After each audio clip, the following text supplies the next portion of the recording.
Here. Um, Good evening. I apologize for any inconvenience that we've caused by changing the venue, but at least we have a very nice place to have the lecture tonight. We do thank the Knights of Columbus for welcoming us. I'm Deanna Canini, president of the museum. Our lecture tonight is sponsored by Francis Furtado in loving memory of his wife, Barbara. Before we get to the lecture, I have some information, some updates. On Wednesday, December 3rd, the Irish Consulate from Boston is hosting a pop-up event, at the museum. The Consul General, am I okay, Carol? The Consul General will be there with some information with her staff to answer questions and provide information about Irish citizenship, visa requirements, work and education opportunities in Ireland, and any other issues you may want to address with the consulate. They were impressed when they visited us in July, so they really want to come back and enforce the story that we're telling about the Irish in Newport. So please join us on Wednesday, December 3rd, from noon to 3 at the museum on Thames Street. Also in December, we'll once again have our Christmas open house on Saturday, December 13th, noon to 4:30 before the 5 o'clock Mass at Hibernian Hall. Come by and enjoy some Christmas goodies and hear the Hibernian singers will be joining us around 4. The museum, as you know, is closed for the season, but if you would like to have a special visit, please contact us.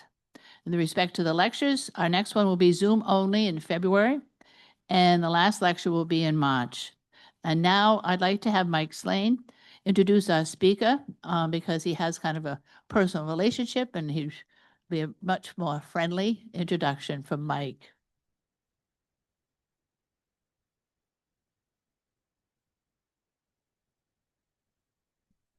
Thank you, President Deanna.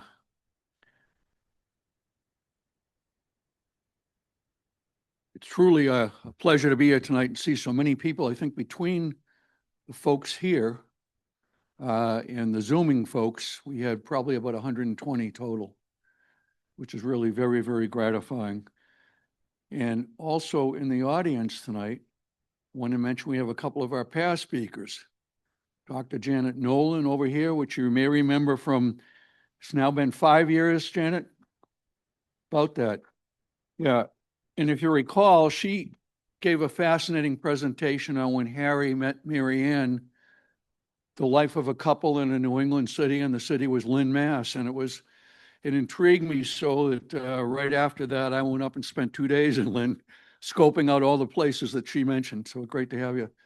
And then somewhere in here, Dr. John Quinn and Marguerite, who has been with us every year since year one.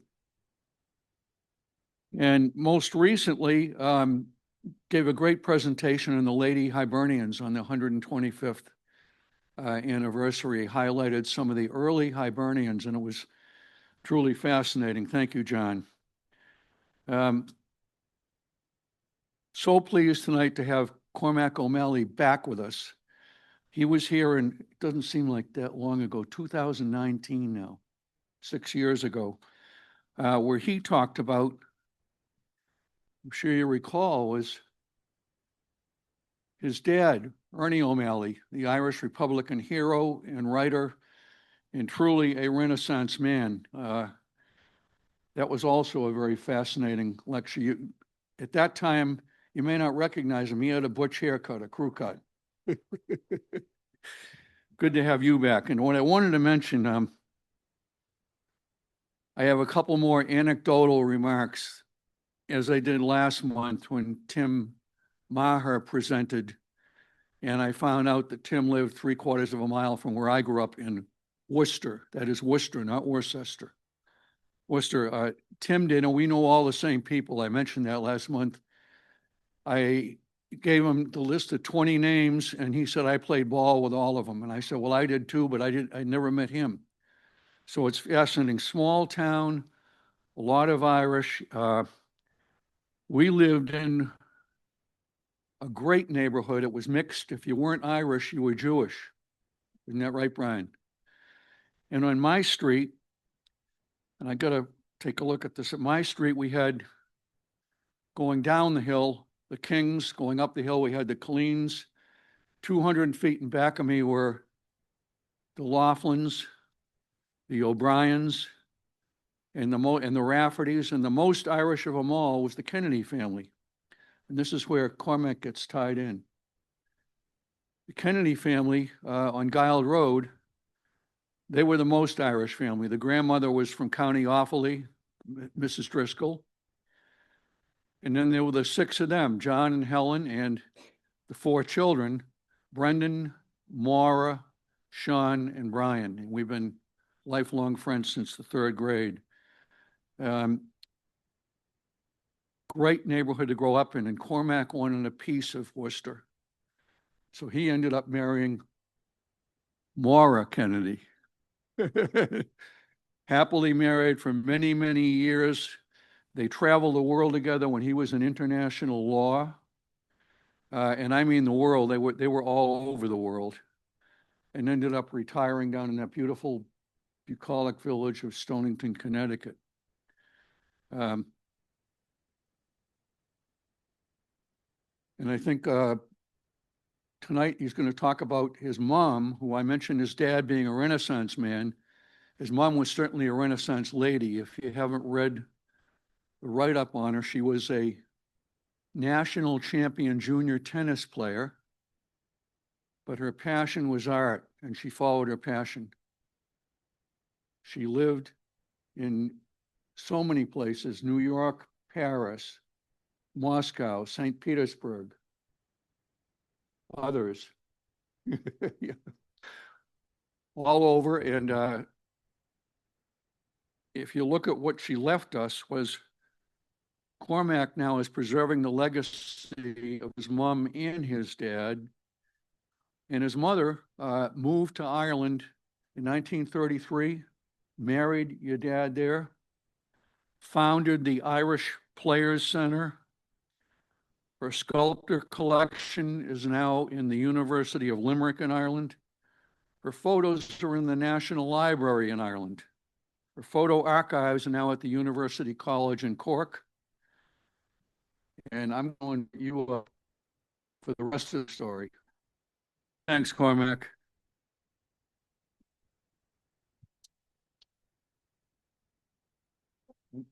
I'll let you hold up this if you want. Well, you got it over there. That's right. Okay, great. Thank you. Well, thank you, Mike, and thank you to the Newport Museum of Irish History. Actually, Mike got that all wrong. I had heard that there was a great naval man, man who had been in the Navy, and that I should meet him. I'd heard this in New York. And so I intrigued and begged myself to meet a Kennedy whose brothers and family lived in Worcester, and that's the way I got to meet Mike. So Mike is a great hero in my mind.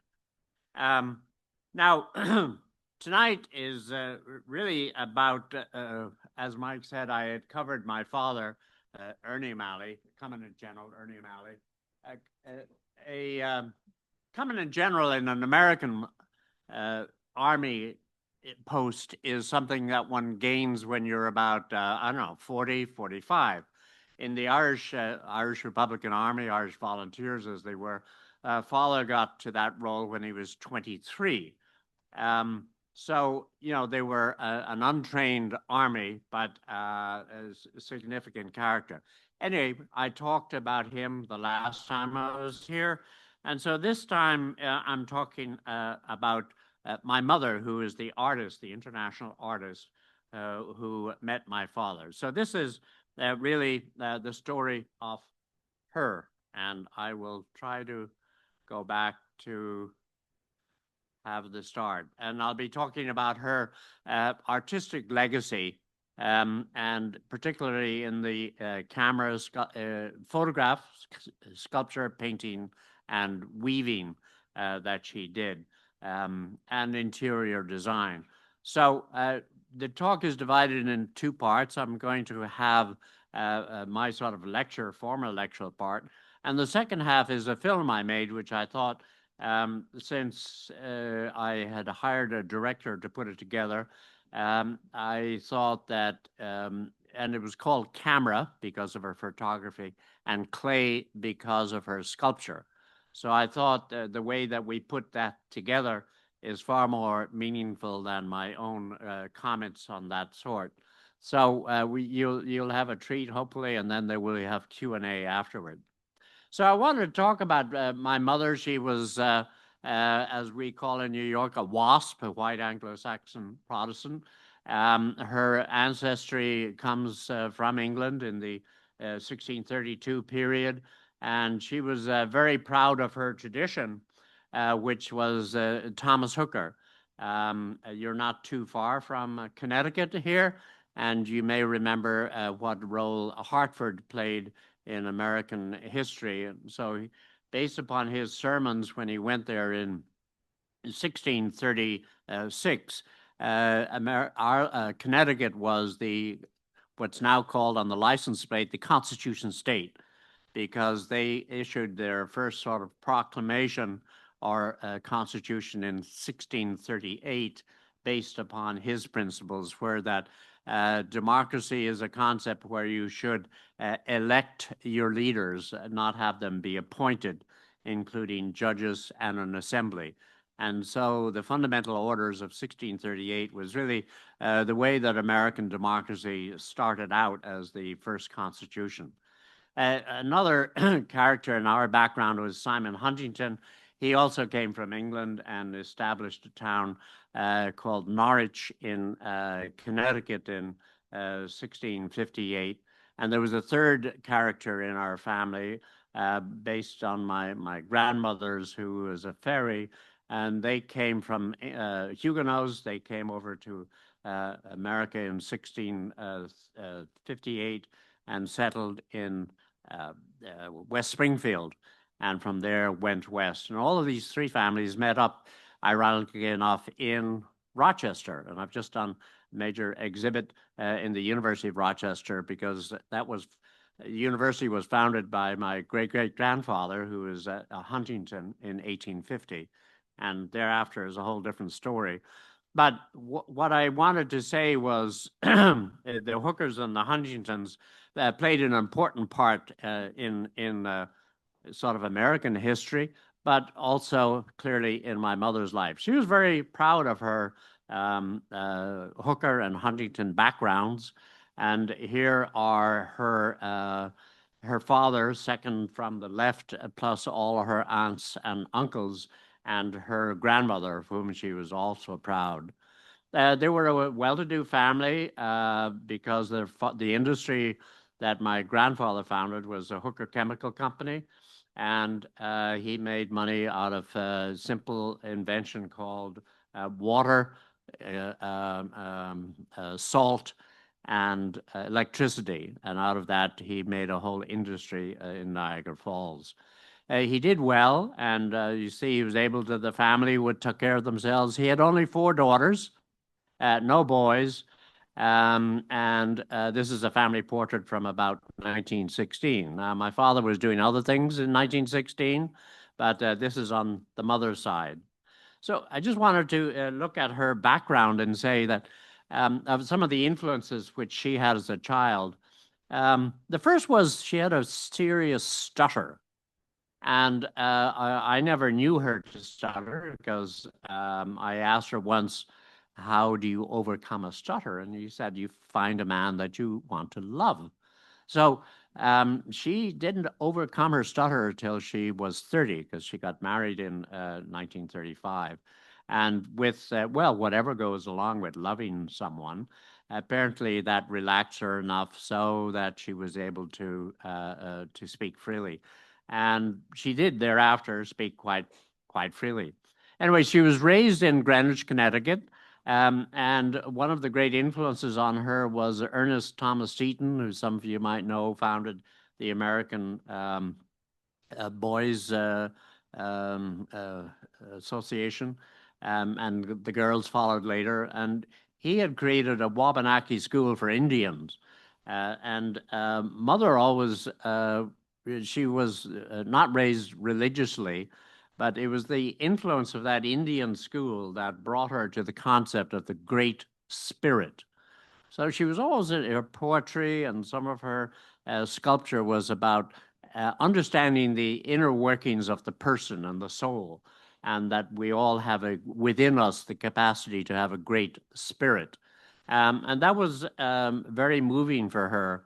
And I mean, she always, when she went out west to live in Colorado and travel around New Mexico, she was went back to her early childhood memories of going to Wabanaki School. Here she is at age 8 in Greenwich. I mean, it's not a typical Greenwich house, nor a Greenwich dress, but I mean, that was what motivated her. And one of the freedoms which that school gave her was this the freedom to do art, to do sculpture, to do weaving, and she took all of it, and design. So early on, here she is at age 12, starting to sculpt already. Her first major sculpture was, minor sculpture was a rabbit at age 6. And she was able to, a very acute sense of what was involved in depicting nature. So thereafter, in high school, she went to high school from Greenwich back into New York, where her parents went for the winter months. Greenwich was for the summer months. So when I look at what she did with the stutter, it seemed to me that she did things which you didn't need to speak about. Namely, you did your dance, you did your tennis, you did diving, you did basketball. So she wasn't in the drama society, she wasn't in the debating society. So she knew who she was and what her problems were, and she managed to overcome them. And I think what happened with the athletics is, particularly the dancing and tennis, she got a great stamina.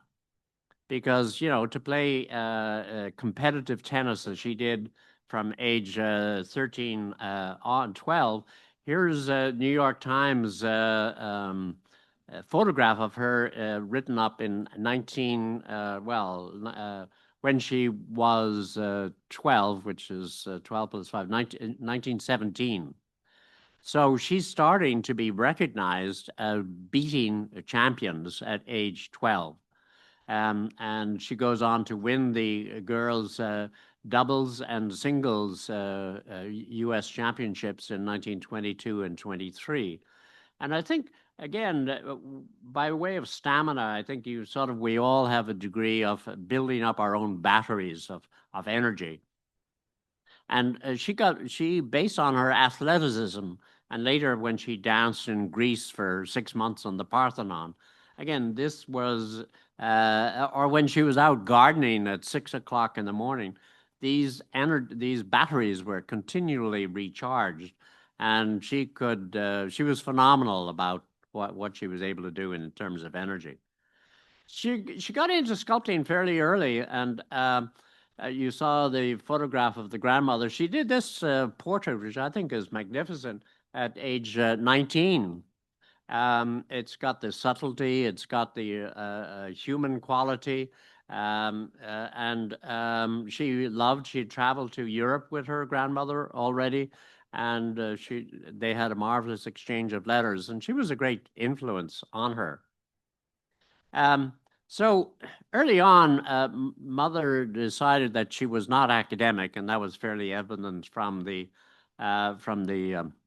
academic side of but the way she interpreted it is that she didn't want to go to university.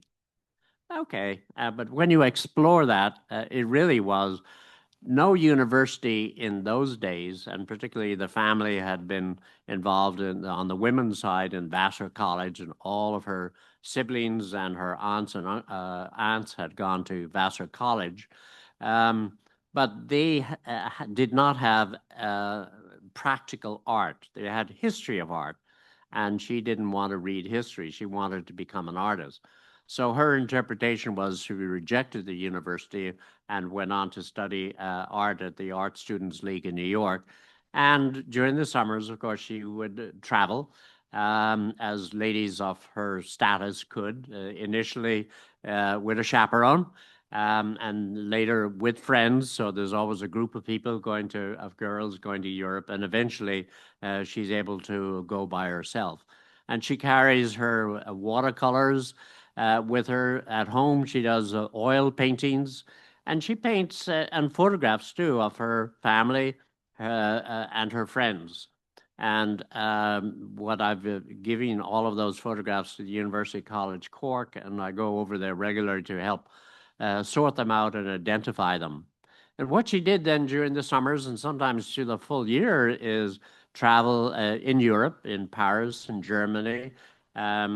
She went to Greece. She studied dance in Greece on the Parthenon, doing her various Greek choral dances. And she also, in a very peculiar manner, she went on to, with her sister, to go to Russia. Now, Soviet Russia was a difficult place to go to get visas into, but they heard that there were visas being given in Finland in 1928. So they went up to Finland, stayed about 6 months in a monastery, 6 weeks in a monastery, and were able to get the visas to go into St. Petersburg. And she had a very acute eye, loved sort of the mystery of the icons and the colors and the robes of Russian monks. And so she acquired a large collection of Russian icons. It so happened that the monks needed money, that aspect of Christianity was not being supported by the Soviet Union. And so they were eager to raise funds and sell their icons. And between my mother and my sister, they must have, I don't know how they got them out of Russia, but they must have bought 60 to 80 icons and brought them home. And they were always adored part of their homes. My grandfather finally wrote her a letter in 1931 and said, "My dear, there is a depression on. You have to cut back." So she said begrudgingly, "Okay, I'll come home." So she came home, and living at home meant that, again, from her ilk of people, she was living in New York City on a dress allowance, while her parents lived either in New York for business or in Greenwich. Dress allowance in those days for these people meant that you could rent an apartment, have food, but have to come back to Greenwich to play tennis on Saturday and Sunday. So that was sort of the deal that she had. And eventually she converted that into having a studio in her parents' Greenwich house. And that's where she did a lot of her early work. Here's what she looked like in those days at 20 and at 25. A good looker. She'd done all of her debutante stuff in Connecticut, and she had become a distinguished artist. As here's what she'd done at age 25 in her first show in Greenwich Library. And she'd done this for a commission for a friend of her father's in Greenwich, and I have it, and I think it's a beautiful expression. So, but apart from the sculpture, she did painting in oils. I love this one, which was of a boy in Greenwich, probably in their Greenwich home. But oils, are difficult to handle, and you can't, as you travel, you can't really travel with oils unless you have a way of sending the oil home. So watercolor is a much easier way to do it.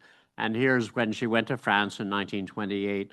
I think she was able to capture, I don't see line drawings in pencil behind this. So here she is, standing up with an easel in the front of Notre Dame, or I don't know whether the portrait of the ladies is something that she did probably in a studio after she had seen them.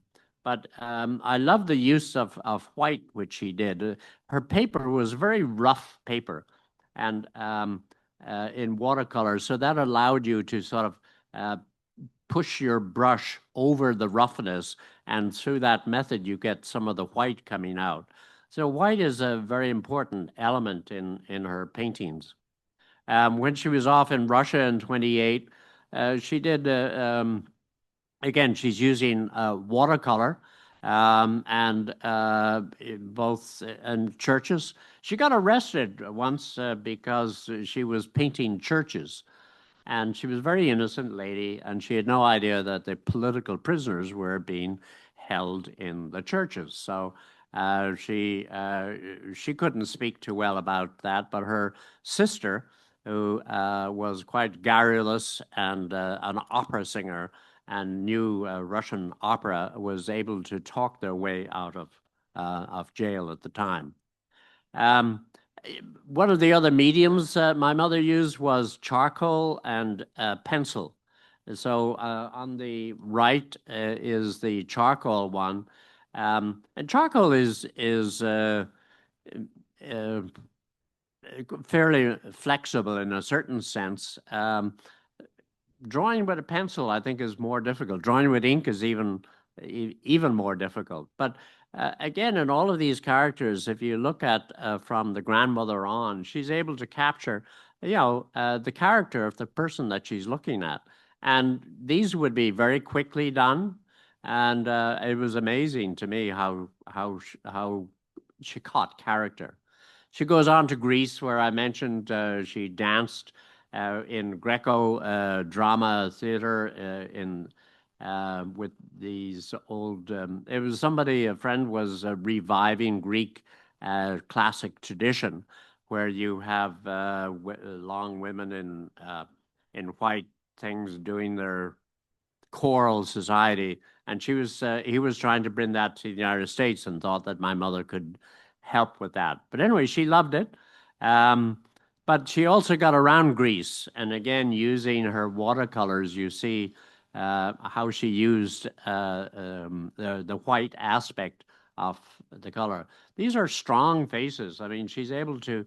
You can see, the herder is a hard worker. The lady is looking right at you with those eyes examining you. And of course, she's wondering, why are you doing this to me? But anyway. So the next big thing that comes back into her life is she meets this guy who's the commandant general Ernie O'Malley, who's wandering around America. De Valera has sent him over to raise funds to create an Irish press. And he leaves that after 6-7 months. They've done their work. They go back to, the group goes back to Ireland. Father stays on. And these photographs, the type of company that my father had the capacity to meet, just wandering down a street somehow, would be, here's Edward Weston, a distinguished photographer in Carmel, California, and Paul Strand, whom he met in Taos, New Mexico. They became lifelong friends, and they were sort of intrigued not only by Father's story, but by what he was able to contribute in terms of his reading, his potential. And when Mother met him, she was in 1933, she was quite struck by his face. And in 1934, she did this sculpture of him. And soon thereafter, they started talking to each other, and they fell in love, and they decided to get married. The American family was not supportive of that. My father at that time was a revolutionary, unpublished author, unpublished poet, had no job, had been involved in a revolutionary, was a socialist. And I think the worst sin of all was a supporter of the American Indian, because he knew what the American empire had done to the American Indian. And as somebody who had fought an empire, he knew exactly how they had suffered. And in addition to that, he'd spent 3 years out in Taos, New Mexico. So he knew that experience. My grandfather was from upstate New York and thought they had been perfectly fine handling the Indian problem. placing them on reservation and taking their land, and many other things we could talk about. Anyway, my mother had never seen a young man come to the Greenwich house and stand up to her father. Her father at that time had formed his own company, created his own wealth, had been president of, chair of the anti-communist committee in America of some sort. He had stood with Governor Teddy Roosevelt, been chairman, treasurer of the Bull Moose campaign, had run for governor of the state of New York. I mean, a lot of people would have looked up to her father, and no one would have talked in the way that my father would have talked, quite frankly, and challenged him. Now, my father had nothing to lose. He hadn't met my mother yet. And that wasn't the point of the lunch. And if someone made something wrong, my father would have spoken to the issue. Anyway, they decided to go to Ireland, and here's her story in Ireland. They lived in Dublin, where father became a medical student. And as he was going through medical school, he was able to publish his book On Another Man's Wound. So there are two books, On Another Man's Wound, which is the story of the Irish Revolution, and there's The Singing Flame, which is his story of the Irish Civil War. So those memoirs are available. Once he became, quote, an author and recognized, he sort of quit his medical studies because he knew he was going to have another line to live on, which is becoming an author and royalties from that. He was also interested in folklore and photography, and he brought my mother around Ireland, and published not too long ago a book on the photographs that they took in County Mayo, and that's called Western Ways, Remembering Mayo Through the Eyes of Helen Hooker and Ernie O'Malley. Beautiful book, 100 pages, with the photographs of rural Ireland. They went on a 5-year plan, which got interrupted because of the Second World War started, which in Ireland is called the emergency. So they left Dublin, went down to the countryside in Mayo, had 3 children. My brother, well, here we are. This is the only photograph that exists of my brother Cathal, who lives in Connecticut, my sister Aton, whom you'll hear later, my mother, my father, and myself. Father was very shy of photographs. He learned from the experience of being on the run that it's better not to be photographed because people could identify you if you were photographed. So he was always shy of the camera. So here I want to tell you something about what she did as an artist in Dublin. The photography was down in the rural Ireland, but also did urban Ireland. They concentrated on early Irish Christian monuments, and I'll show you some of these, as well as Irish archaeological sites. So she had come to Ireland with her fancy American camera, quite large, but she went to work. I mean, she was a working photographer. They would go initially in 1935, 36, when father was at medical school, down on the East Coast as well as to the West. And she would be there busy doing the archaeological sites as well as the Christian monuments. And these University College Cork is very excited about these because these were taken in 1937, 38. And of course, due to weather change, a lot of the modern photography does not have the detail that these photographs have. Where they lived in County Mayo, she was able to observe what you call the rural customs that we have down. I say I'm a Mayo man because I spent my first 8 years there and moved up to Dublin later on. So this would be a scene in Carraroe in Louisburg, where they spent the first summer before they bought a house near Newport. They would have gone out to travel to the islands, and part of what she was doing is she was a great person to be able to get the character, not only in the paintings that she did, But, you know, trying to get two children to stand still for more than a minute. But I think she got the young lady quite accurately, again, asking, why are you doing this to me? But artistically, you know, she was intrigued by what we would call folkloric elements, what happens in the countryside, be it how you tie down your straw on your thatched roof so it doesn't fly away, and how you keep your wheat stalks in your haystacks around your house in the winter. Or, you know, where you go for the local fair. And this is 1938 fair with sheep in Newport, County Mayo, where we lived. She did a little bit of painting in Ireland, not too much. And I wish she had done more because she was, you know, here's the Connemara sheep. But what she did do is she really concentrated in those years on her photography and on her sculpture. And she was a member of the exhibited in the Irish Exhibition of Living Art in 1943. That was the first exhibit. So she was a Protestant, a foreigner, and a woman. So in Dublin society in those years, that was you know, a win-win-win for her to be included.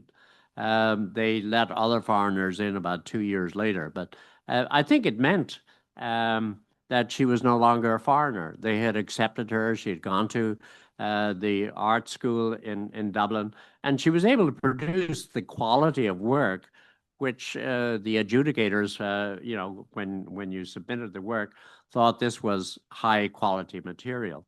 So they accepted her.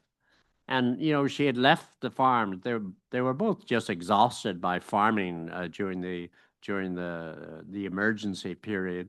They were isolated from their friends in Dublin.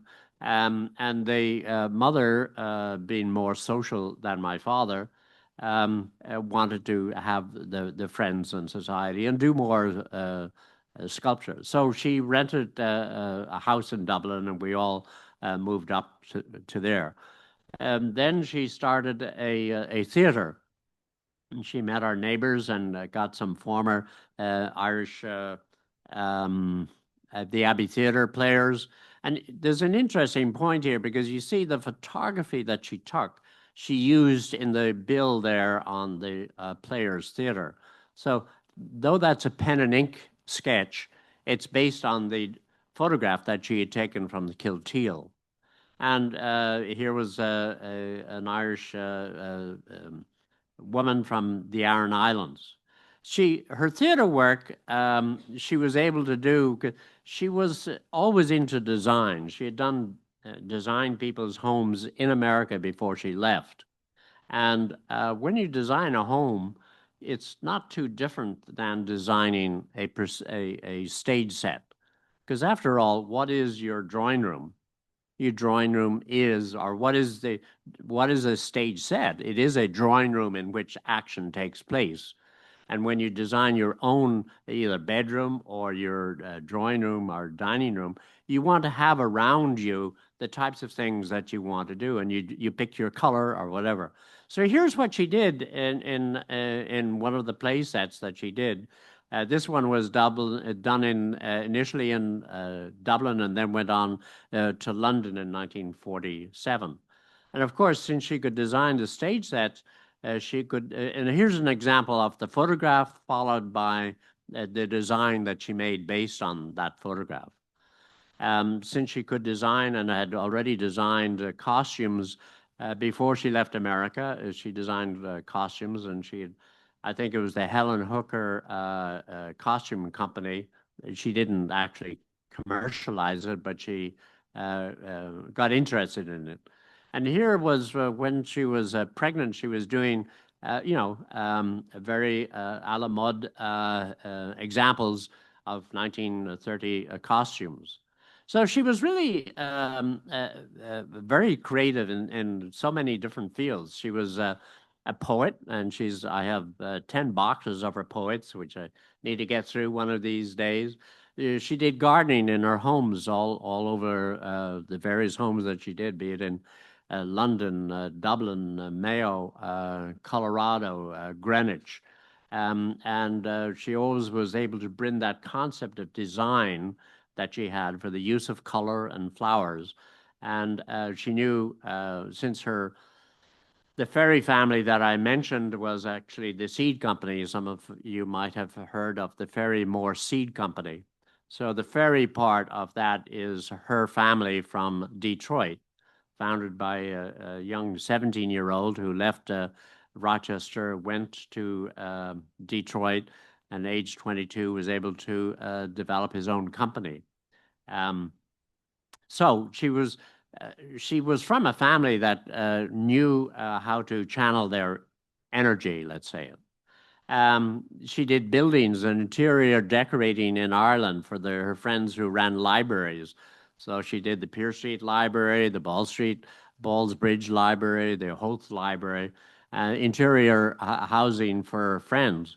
And she also designed a lot of weaving, which for posters, which she never, for carpets and hanging, which she never developed fully.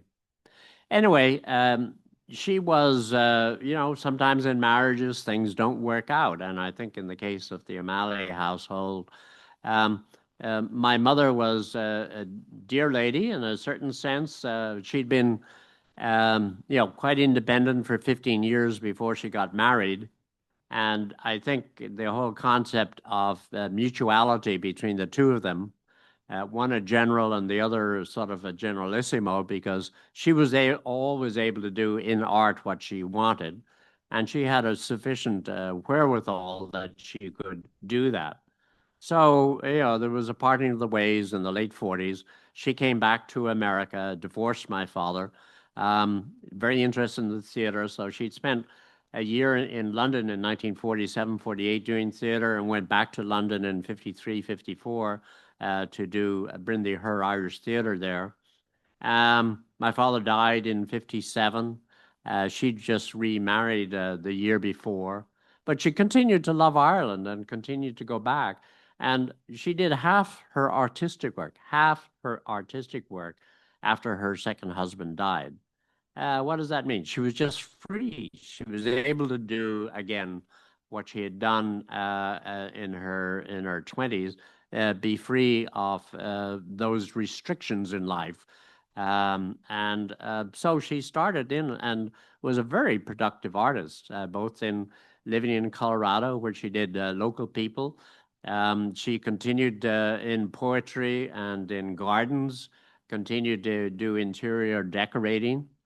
But continued to go back into Dublin and meet, photograph her friends. So she has a fantastic list of people that Pal O'Donnell, a distinguished fellow, a blind bard from Clare. Here's an example of her dress design. She designed that. Quite often she would include and this would be a tweed with as a kriss-like effect along the side. Sometimes she would have the kriss all fully down her side. The kriss is the Irish cummerbund that goes around to keep men's trousers up in the Aran Islands. In terms of what she accomplished, she had well exhibited around the world. She was in institutions in America and Ireland. Here's some of the other material: Samuel Beckett, Eamon de Valera, and a homeless person. She got into this character, which I think is part of her best sculpture, but it gives a pathos, which you don't see in the larger sculpture. So looking at her in general, she had a great capacity for form and and color in her art. She had a broad international exposure due to her travels. She decorated homes. She brought because she traveled so much, she was bringing to Ireland an awful lot of challenging information, which was new for Ireland. and she had broadened the image of many people's of the view of art. But look, the second half of the show is something I want to tell about, which is a film I produced, and it'll show you something more of photography and her sculpture. I made this in just 3 years ago, and it was on Connecticut Public Television. So here we go. It's called Camera and Clay, and we'll have Q&A afterward.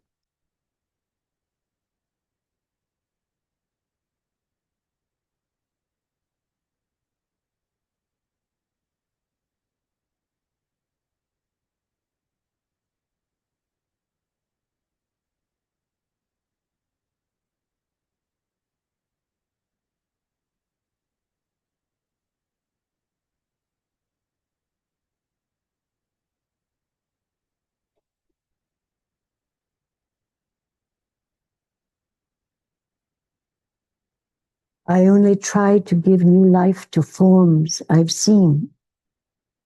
I must feel an exaltation to the very bone to rise up and master that inert mass of clay.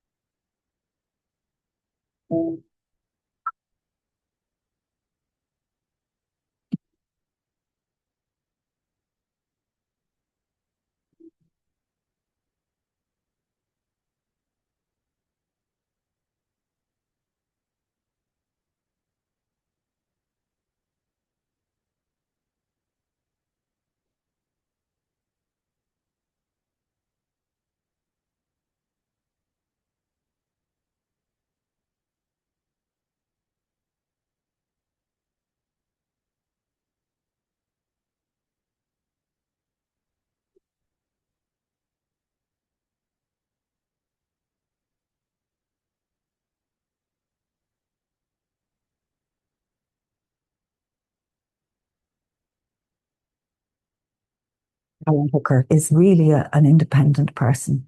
And being able to be an independent person and seeing what somebody has done with that, it's actually a very challenging thing, personally to actually say, here's somebody who was free. And what did she do with it?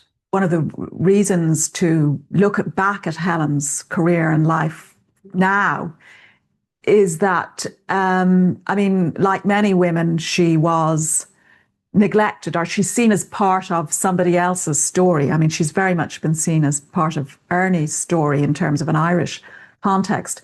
But of course, in reality, she had a very long and very interesting and very multifaceted, I suppose, career in the arts.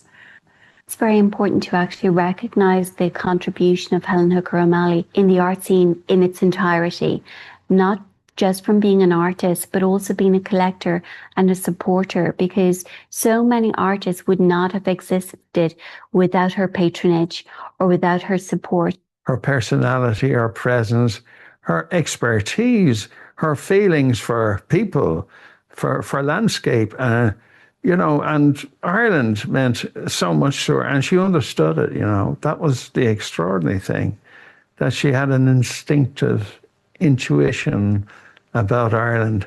It comes across in her photographs, in particular for a wider audience, if you like, but specifically for a young artist like myself. It just said, the door is open here.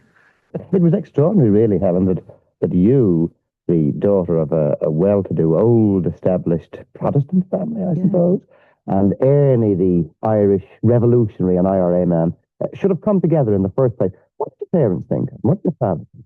They were horrified, absolutely horrified. I ran away. I had to marry in London. Father banned him from the house that night. Said, I don't ever want you to see that young man again. I said, Father, you can't do that. And I went around the world, around China, Russia.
So first on photography, a lot of which has been seen in the two exhibits here. She came with a modern camera, and her Ernie had his own camera, and my uncle both supported her in her efforts to go around, tackle the issue of archaeological sites. She views them very carefully as artistic objects of cultural value and importance. And when she photographs them in a very sympathetic and a very artistic way, which allows Irish people to view those artifacts, those objects, and indeed those people with a different perspective. They went on this 5-year program to try to take photographs of medieval Ireland. It never fully succeeded, but the point is that we have the evidence of what they did, and there's fantastic images that they created.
My mother's relationship to the theatre started in 1944, 2 blocks down from us, or 2 houses down from us in Clonskeagh in Dublin, lived Liam Redmond, who was a brilliant actor. And she and Liam and Gerald Healy and Ethna Dunn, Gerald's wife, they were all, the theatre people were involved with the Abbey, and they were not being given the opportunities that they wanted. So Mother was able to financially produce theatre, and they did a season in Cork. They did one at the Gate Theatre in Dublin, subsequent seasons in London. Siobhan, I had been interested in as an actress. I saw her just in the Abbey, and in 3 minutes, I sent a note around backstage, said I'd like to interview her for the Players Theatre. Her father wouldn't let her join a wild group of. He wanted her to be conservative, so we didn't get her in the Players Theatre. But she was impressed that I judged her so quickly. She had these remarkable small theater sets. I almost felt like I was in a Bergman movie when I would go there. Fanny and Alexander is a classic example, where in Fanny and Alexander by Bergman, you would go into this kind of puppets workshop, and everything started to come alive. Well, with Helen in Ireland, she was able to paint a picture verbally, and with visual accessories like the stage sets that she had created, the stories of theater, the stories of poets like Yeats. She had some incredibly, and friends of hers that actually had, maybe they were older than her, had met people like Yeats. Modgan was a glamorous figure that I knew about from my girlhood through W.B. Yeats's poems. And when I found myself in Clonskeagh in Dublin, and heard that Maud Gonne was living just up the road. I inquired around and was asked, would I like to go and meet her? So we went for tea, and I was absolutely bewitched. And she was then 85. I had the privilege of seeing her in her studios when Cormac was 3 years old, doing a portrait of him and the care with which she would mold tiny pellets of clay to soften them and then put them on a form, usually a wire internal structure, and then she'd build it out, working very quickly and very intensely, usually over a 72-hour period, without even sleeping often. Mother was not a poet. She considered herself, that was her venting journal, but she did have a way with words. We should be in constant readiness to build the form. All art follows from inner vision. My obligation is to relate people to the universe again. So these quotes find the humility of her, that interactions with people didn't always reveal. She introduces a contemporary way of looking at Irish life, Irish landscape, or physical landscape, but also the people in the landscape. And she views that landscape with a very contemporary eye. She was more interested in intimate portraiture rather than kind of official portraiture, which is a very specific thing. It's inclined to have a dead hand on it sometimes. You can see it in her photography, the way she's interested in people, different people in this recent book that's been published, which is a wonderful piece of work. The one thing that comes across, her interest in people, different kinds of people, their character, their attitude, the way they carry themselves, their bodily directions, the way they project themselves. You know. Her photographs, probably for the first time in an Irish context, introduce her own cultural archaeology and her own cultural environment in a contemporary way. When I would go to visit Helen, it was almost like going into a parallel universe. And that parallel universe would transport us to Ireland, to County Mayo, to Dublin. She had a habit of intensively studying the local culture wherever she was and seeking out artists with new visions. Ernie helped fast track that for her in Ireland. Ireland gave me the greatest outlet towards creative heaven. Many friends and hours of creative life are here combined. Well, Helen came down to the Foundry. She got my address from one of her friends in Dublin. I can't remember exactly who, but anyway, she ended up coming down to see me down in Ross Trevor Terrace, where the Dublin Art Foundry was, and we struck up a conversation, and she told me that she needed some bronze castings of heads mainly, and I said I'd be delighted to help her. And Helen struck me as a very formidable but very positive person from the word go. She would do a portrait in one fell swoop. So I saw her in her studio in Burshul, in Dublin, in Lad Lane, in London. She had a house at 8 Launceston Place, 1953 to 54. And there she did Eileen Hurley and Jose Greco, a full figure of Jose Greco. Her sculpture was her focus. Helen brought something new and fresh into Irish portraiture because she'd seen the world as it really was, and she'd travelled. And that was there in the work. That came across to me very strongly.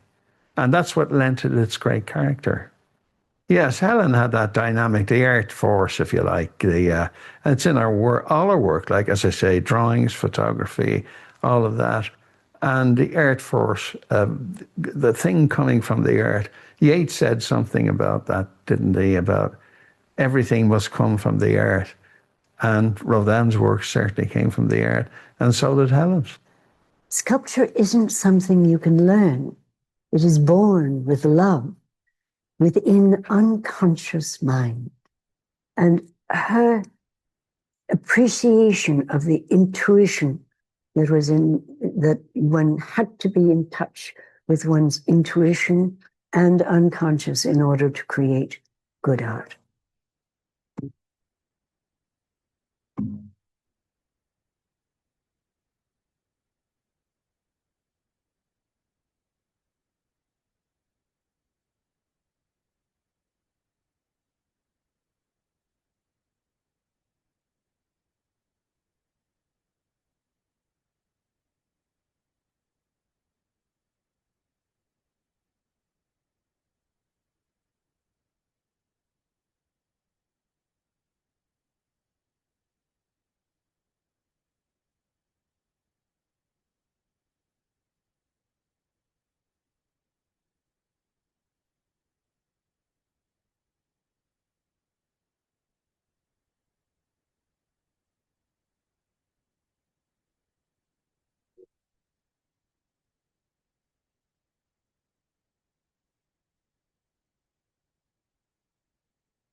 It's something you haven't seen in whatever 1997. My goodness, my mother's friends.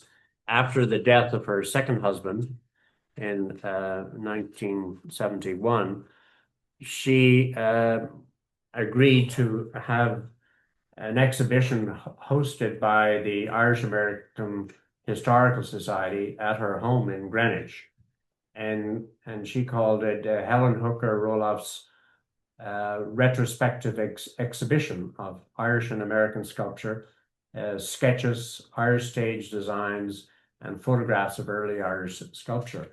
And so, in fact, what we have here is something which is very fabulous, which is the photographs of that exhibit. I was at the First Presbyterian Church of Greenwich with my parents, my sister, and my mother spotted Helen and her husband, Richard Roloffs, who had escorted my mother in New York to parties in the early 40s. Helen did look at me and say, "I must sculpt you. I have not sculpted an American teenager." And what's a girl to say?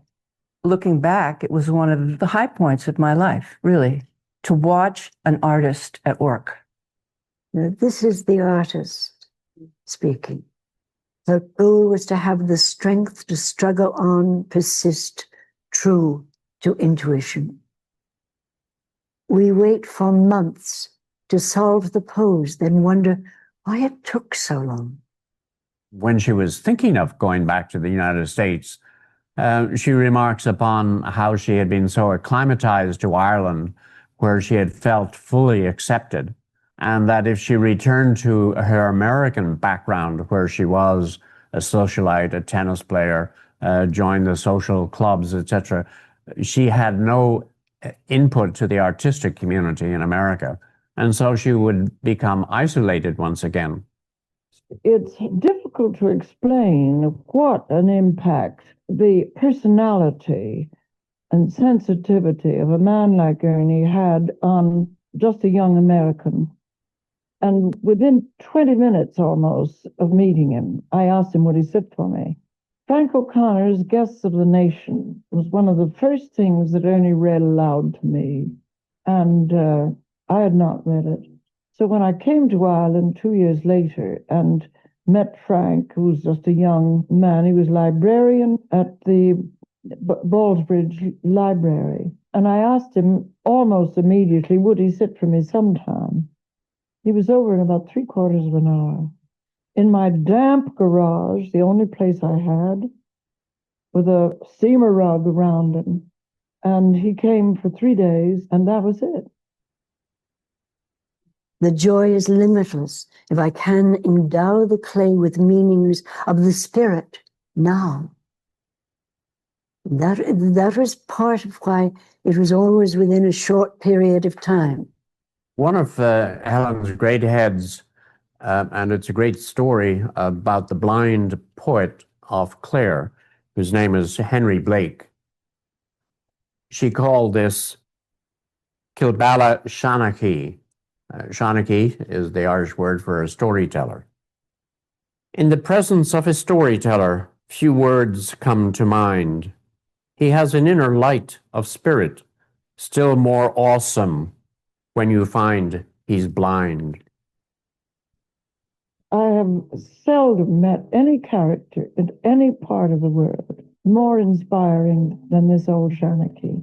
He met me at the gate, at the stile of the house that I interviewed him, as graciously as though he'd been royalty. He came in and he couldn't see, he'd been blind for 50 years. And I said I wanted to do a head. He didn't know what a head, what it meant. But I couldn't tell you the imagination, the sensitivity, his diction just had me. If he had been Yeats, I couldn't have been more impressed. Sculpture isn't something you can learn. It is born with love, within unconscious mind. So here's, we have the exhibit of my mother, A Modern Eye, at the National Photographic Archive in Dublin. And it really tells the story of her period of the 70s. Though she had been here since 1935, when she married my father, Ernie O'Malley, she came back, and this collection of photographs relates to the period 1975, principally.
In the act of being an artist, and I think this is true of any good artist in any medium, you have to come at your subject with wonder and humility and vulnerability, and allow the sitter or the landscape, or whatever, to impact you.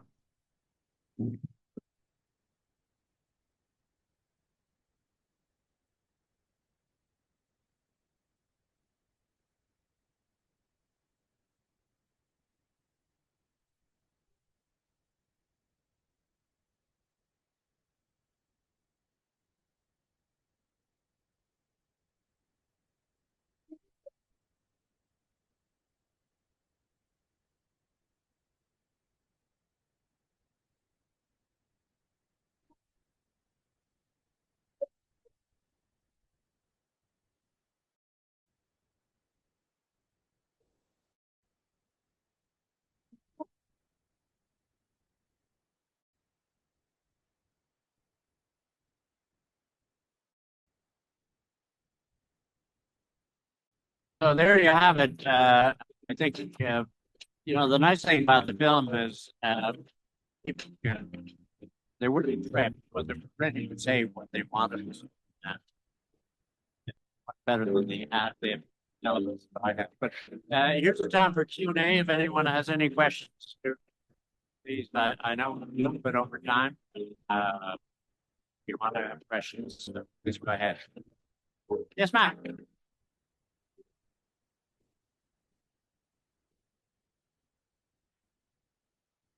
Thank you. Yes. Well, I think we did well, both in trying to describe. She was a fascinating.